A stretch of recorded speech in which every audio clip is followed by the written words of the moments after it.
মানে এতটুকু যদি এদিক ওদিক কারো পক্ষে অথবা কোনো দলের পক্ষে এতটুকু যদি কেউ কোনো মানে আমরা এখন পর্যন্ত জানি যে সেরকম নাই, যদি আমরা এরকম বুঝি তাকে উইথড্র করা হবে এবং প্রচলিত আইনের আওতায় এনে তাদের বিরুদ্ধে প্রশাসনিক ব্যবস্থা নেওয়া হবে।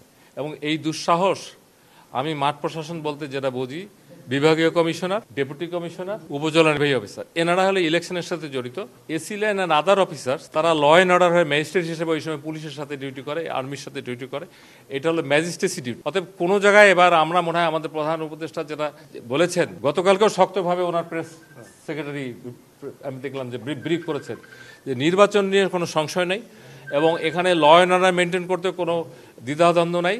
এবং আমাদের 3টা ইলেকশনের অভিজ্ঞতা সিভিল সার্ভিসের, এখান থেকে তাদেরকে অত্যন্ত শক্ত বার্তা। এখনও আমরা সেইভাবে যারা ইলেকশনের রিটার্নিং অফিসার কারা হচ্ছে এটা পুরো নির্ধারিত হবে তফসিল ঘোষণার পর।